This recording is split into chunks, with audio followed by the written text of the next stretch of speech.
Winnie the Pooh and the Honey Tree.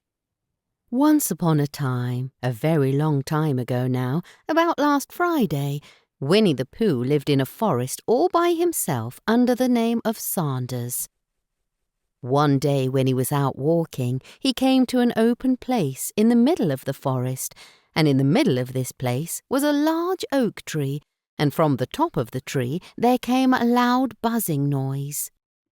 Winnie the Pooh sat down at the foot of the tree, put his head between his paws, and began to think.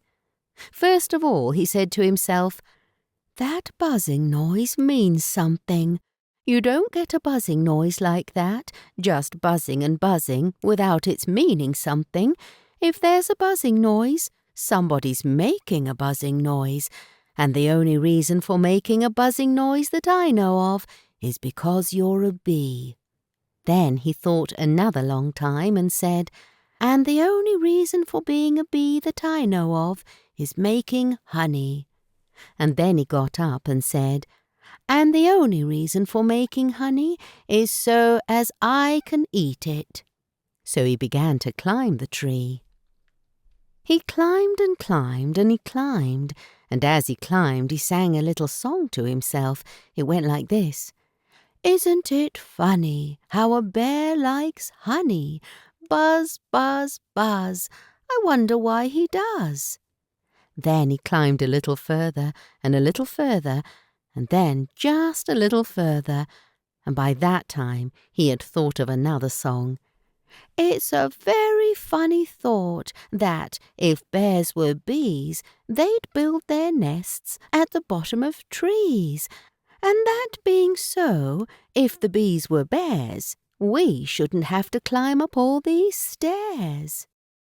He was getting rather tired by this time, so that is why he sang a complaining song. He was nearly there now, and if he just stood on that branch, crack! "Oh, help!" said Pooh, as he dropped 10 feet on the branch below him. "If only I hadn't," he said, as he bounced 20 feet onto the next branch. "You see what I meant to do," he explained, as he turned head over heels and crashed onto another branch 30 feet below. "What I meant to do. Of course it was rather," he admitted, as he slithered very quickly through the next 6 branches. "It all comes, I suppose," he decided, as he said goodbye to the last branch, spun round 3 times, and flew gracefully into the gorse bush.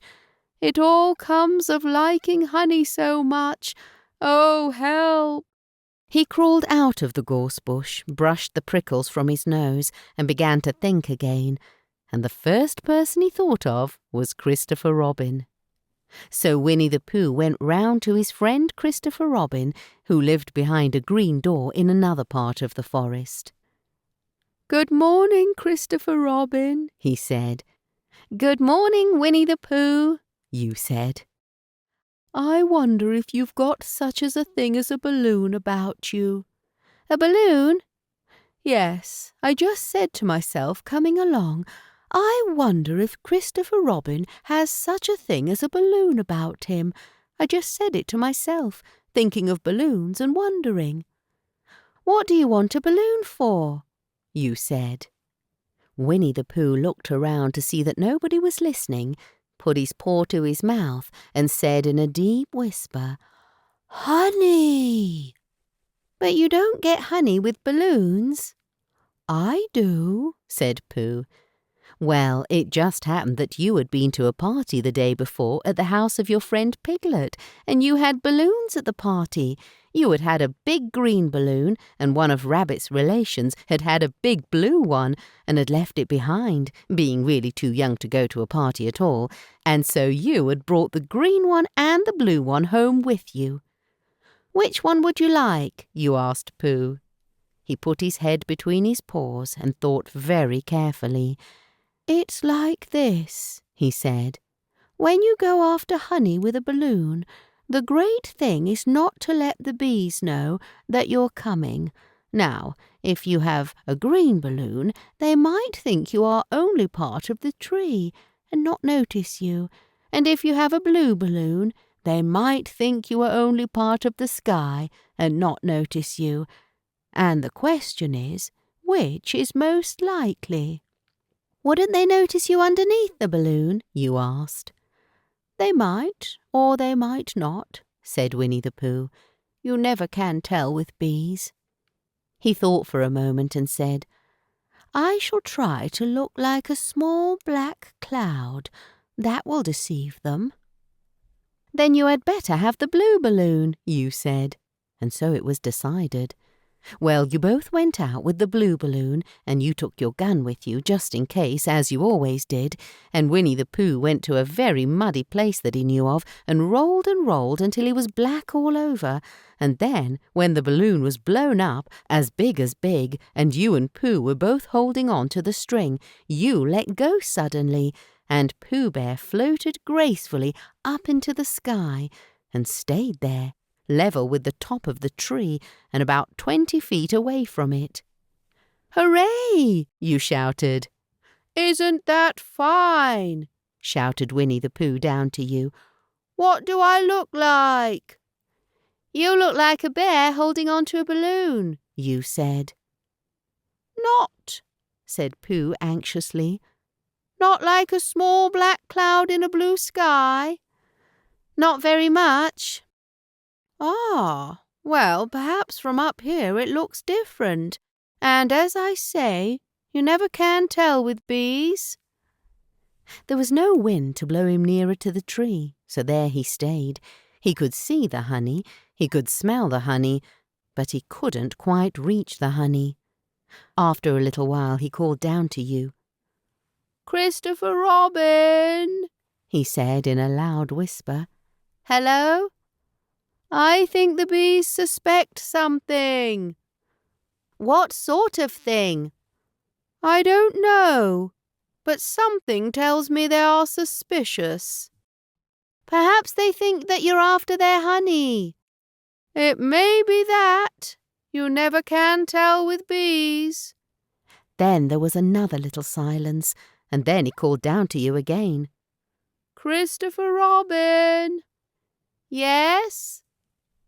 Have you an umbrella at your house? I think so. I wish you would bring it out here and walk up and down with it, and look up at me every now and then and say, Tut, tut, it looks like rain. I think if you did that, it would help the deception which we are practicing on these bees. Well, you laughed to yourself. Silly old bear. But you didn't say it aloud because you were so fond of him, and you went home for your umbrella. Oh, there you are, called down Winnie the Pooh as soon as you got back to the tree. I was beginning to get anxious. I have discovered that the bees are now definitely suspicious. Shall I put my umbrella up? You said. Yes, but wait a moment. We must be practical. The important bee to deceive is the queen bee. Can you see which is the queen bee from down there? No. Oh, a pity. Well now, if you walk up and down with your umbrella saying, Tut, tut, it looks like rain, I shall do what I can by singing a little cloud song, such as a cloud song might sing. Go. So while you walked up and down and wondered if it would rain, Winnie the Pooh sang this song. How sweet to be a cloud floating in the blue. Every little cloud always sings aloud. How sweet to be a cloud floating in the blue. It makes him very proud to be a little cloud. The bees were still buzzing as suspiciously as ever. Some of them, indeed, left their nests and flew all round the cloud as it began the second verse of this song, and one bee sat down on the nose of the cloud for a moment, and then got up again. Christopher! Oh, Robin! Called out the cloud. Yes? I have just been thinking, and I have come to a very important decision. These are the wrong sort of bees. Are they? Quite the wrong sort. So I should think they would make the wrong sort of honey, shouldn't they? Would they? Yes. So I think I shall come down. How? You asked. Winnie the Pooh hadn't thought about this. If he let go of the string, he would fall, bump, and he didn't like the idea of that. So he thought for a long time, and then he said, "Christopher Robin, you must shoot the balloon with your gun. Have you got your gun?" "Of course I have," you said. "But if I do that, it will spoil the balloon," you said. "But if you don't," said Pooh, "I shall have to let go, and that would spoil me." When he put it like this, you saw how it was, and you aimed very carefully at the balloon and fired. "Ow!" said Pooh. "Did I miss?" you asked. "You didn't exactly miss," said Pooh, "but you missed the balloon." "I'm so sorry," you said, and you fired again, and this time you hit the balloon, and the air came slowly out, and Winnie the Pooh floated down to the ground. But his arms were so stiff from holding on to the string of the balloon all that time that they stayed up straight in the air for more than a week, and whenever a fly came and settled on his nose, he had to blow it off. And I think, but I'm not sure, that is why he was always called Pooh.